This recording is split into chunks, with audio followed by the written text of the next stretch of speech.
ये तो अभी चलेगा हम लोग का 2-3 दिन ये अपना क्रम। आज मैं सबसे पहले इसी बात पे आ रहा हूँ कि आप कभी सुन लीजिए, किसी कांग्रेसी नेता को सुन लीजिए, शीर्ष के कांग्रेसी नेता को सुन लीजिए, सड़क छाप कांग्रेसी नेता को सुन लीजिए, वो आजादी दिलाने का इकलौता ठेकेदार वो कांग्रेस को बताते हैं। और आज भी मैं देख रहा था, और देखिए प्रधानमंत्री ने जब तिरंगा यात्रा की बात की या अमृत महोत्सव की बात की, तो उन्होंने किसी दल विशेष, क्षेत्र विशेष, वर्ग विशेष, जाति विशेष, उन्होंने इसकी बात नहीं की। उन्होंने कहा 135 करोड़ लोगों की आजादी का जश्न है, उसको इस तरह से मनाया जाए, मतलब उसमें कुछ भी आपत्तिजनक नहीं था। लेकिन उस पर वो कहीं अहम कि वो देखिए आजादी की लड़ाई 7 लाख से ज्यादा लोग बलिदान हुए, वो हम लोग अभी आगे उसमें जिक्र करेंगे इन्होंने क्या किया है। लेकिन ये आजादी मिली 1915 अगस्त 1947 को, तो सभी को मिली, सबके लिए जश्न का माहौल है, सबको तिरंगा लहराना चाहिए। लेकिन कांग्रेसियों ने शुरू किया कि आरएसएस वाले कौन होते हैं, इन्होंने तो आजादी की लड़ाई में कोई योगदान नहीं दिया, तो ये घुमा फिरा के कहना चाहिए कि सारा ठेका इन्हीं का है, ये देश को आजादी दिलाने का सारा ठेका कांग्रेस का है। और आरएसएस जो गाली देते हैं उसका इनका मुख, और इसीलिए मनीष जी वो जो है ना, अभी आपने जिक्र जिसका कि दे दी हमें आजादी बिना खड्ग बिना ढाल, साबरमती के संत तूने कर दिया कमाल। अभी बताऊंगा क्या कमाल किया था उस संत ने और कैसा कमाल किया था, और इस कांग्रेस ने किस तरह की आजादी हमको आपको दिलाई। और मनीष जी दर्शकों से कहूंगा कि बड़े ध्यान से सुने, आगे के क्रम में आपको और आनंद आएगा कि जो कुछ भी बताने जा रहा हूँ वो तथ्यात्मक दस्तावेजी बताने जा रहा हूँ, उसमें कोई लफाजी कोई तर्क वाला मामला नहीं है। मनीष जी सबसे पहले आ जाए कि जो कहते हैं कि आरएसएस का कोई योगदान नहीं था, मैं उसको उस पर बहस नहीं करना चाहता, पर एक तथ्य रखना चाहता हूँ दर्शकों के सामने कि आरएसएस की स्थापना 27 सितंबर 1925 को हुई, जरा गौर करिएगा इन तारीखों को, और 15 अगस्त 1947 को देश को आजादी मिल गई। और आप जब भी कहीं आरएसएस का इतिहास पढ़िए या आरएसएस के बारे में पढ़िए तो ये आता है कि 27 सितंबर 1925 को 5 लोगों ने मिलकर उस संगठन की स्थापना की थी, है ना, 5 लोगों ने संगठन बनाया था। अब वो कितना बड़ा ये उस दौरान 22 साल में, और उस 22 साल में सबसे बड़ा कंपटीटर जो आरएसएस का था, जिसके सामने उस 1925 में कोई स्थिति नहीं रही होगी, हिंदू महासभा ऑलरेडी एग्जिस्ट कर रही थी, और उस हिंदू महासभा के लीडर सावरकर और पंडित मदन मोहन मालवीय जैसे लोग थे, लाला लाजपत राय भी उसमें बाद में जुड़े थे। तो आरएसएस के पास जो कालखंड है स्वतंत्रता संग्राम के दौरान का, वो 22 वर्ष का है मनीष। तो कितना बड़ा होगा अब इसका कोई इतिहास तो मेरे पास नहीं है। लेकिन उस 22 साल के कालखंड को लेके कांग्रेसी नगाड़ा बजाते हैं, लगातार बजाते हैं कि आरएसएस का कोई योगदान आजादी की लड़ाई में नहीं था। अब आता हूँ मनीष जी, जरा 22 साल में तो ये बताते हैं, दर्शक जरा ध्यान सुने, अब जो बताने जा रहा हूँ। कांग्रेस की स्थापना हुई सन 1885 में, और उसके 31 साल बाद 31 साल बाद 1916 में एक किताब लिखी गई, और वो किताब किसी अरे गहरे नत्थु खैरे ने नहीं लिखी, हिंदू महासभा ही ने नहीं लिखी, संघ तो था ही नहीं। उस किताब को लिखा कांग्रेस के राष्ट्रीय अध्यक्ष महान क्रांतिकारी लाला लाजपत राय ने। मनीष जी जरा उस किताब को दिखाइए, दर्शक देख ले, अंग्रेजी और हिंदी दोनों में उपलब्ध है वो किताब। आज के दौर में आपको उसका हिंदी अनुवाद भी मिलेगा, और अंग्रेजी में तो वो लिखी ही गई थी। 1916 में वो किताब प्रकाशित हुई कांग्रेस की स्थापना के 31 वर्ष बाद। और उस किताब में देख लीजिए पहले उस किताब को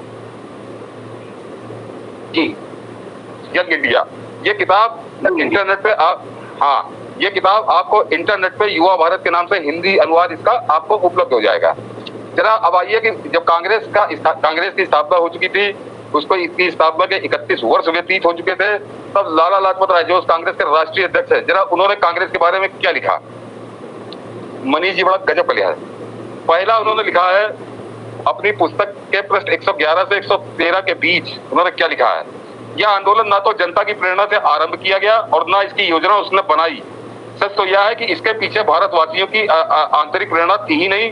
भारत के लोगों के किसी भाग के इस आंदोलन के साथ खुद को पूरे तौर पर नहीं जोड़ा, जिससे उसे यह भरोसा हो जाता कि इस आंदोलन के सुचारू संचालन के बाद उसका अस्तित्व ही जुड़ा हुआ है। यह आंदोलन एक अंग्रेज वायसराय की सलाह से एक अंग्रेज द्वारा शुरू किया गया। जरा यहाँ से खेल शुरू होता है। जब कांग्रेस के थी ना, उन्होंने ठेका लिया था, वो लाला लाजपत राय राष्ट्रीय अध्यक्ष कांग्रेस के 31 साल बाद लिख रहे हैं। यह आंदोलन एक अंग्रेज वायसराय की सलाह से एक अंग्रेज द्वारा शुरू किया गया। इसका नेतृत्व करने वाले वो लोग थे जो या तो सरकारी नौकरियों में थे, अथवा इन सेवाओं के साथ किसी भी रूप में संबद्ध थे, अथवा उन्हीं के लिए ऐसे अवसर सरकार द्वारा बनाए गए थे। इनमें से अनेक लोग सरकारी नौकरियों में प्रवेश चाहते थे अथवा सरकार से अपने महत्व या अपनी सार्वजनिक भावना को मनवाना चाहते थे। इनमें इतनी जिससे वे इस आंदोलन के लिए अपना समय और शक्ति का स्वल्पांश निकाल लेते, किंतु अभी तक जब तक उनके भविष्य को नुकसान ना हो, इसके लिए उन्हें भारी बलिदान न करना पड़े, हम उनके उद्देश्यों तथा देशभक्ति पर कोई सवाल खड़ा नहीं कर रहे। तो ये जरा है कि ये अंग्रेजों के दलाल जिनको नौकरियां दी जाती थी, वो उनका संगठन था कांग्रेस। और इसमें मनीष जी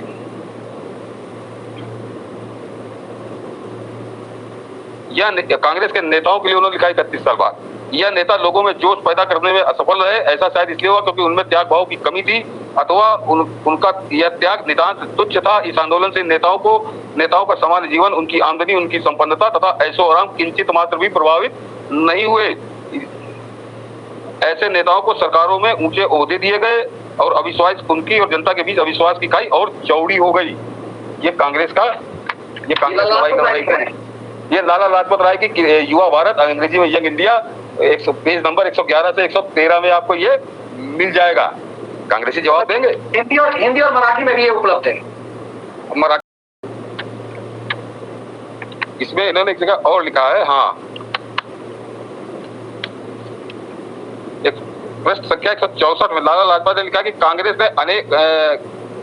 कांग्रेस के अनेक नेता उन्हें ऐशो आराम तथा शांत जीवन से इतना प्रेम है कि वे अशांत परिस्थितियों, उपद्रवों तथा भयानक विपत्तियों का सामना करने में अपने को असमर्थ पाते हैं।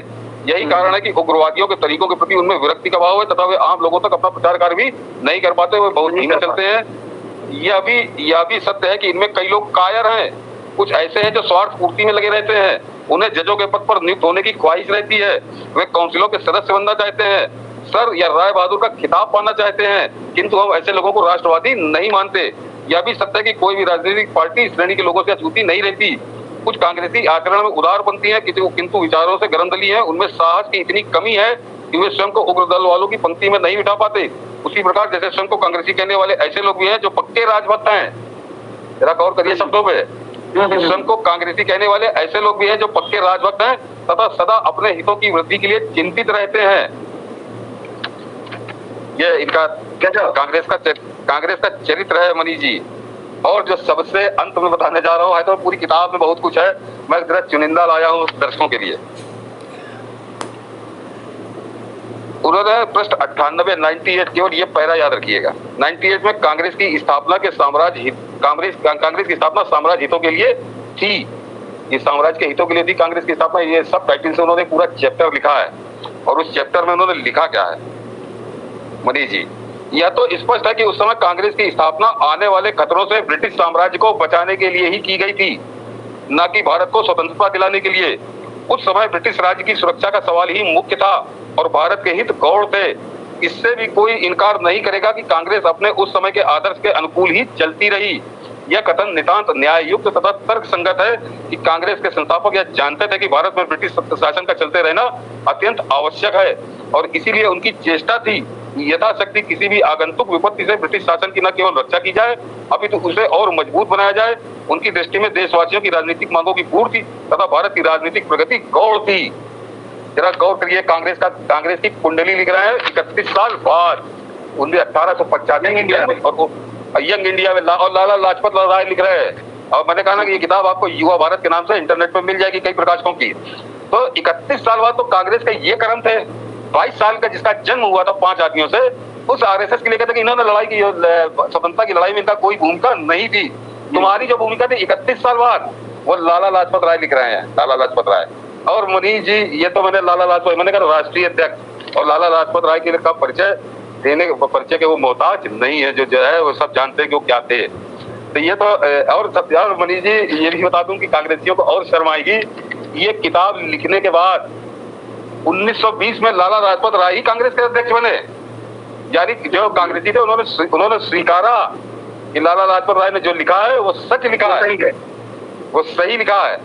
ये एजेंट थे। और अभी एक तथ्य और देता हूँ, बड़ा मजेदार है, उसके बाद आपको कुछ सोचना ही नहीं है मनीष जी। 1942 का स्वतंत्रता आंदोलन की बात करते हैं, भारत छोड़ो आंदोलन, और उसमें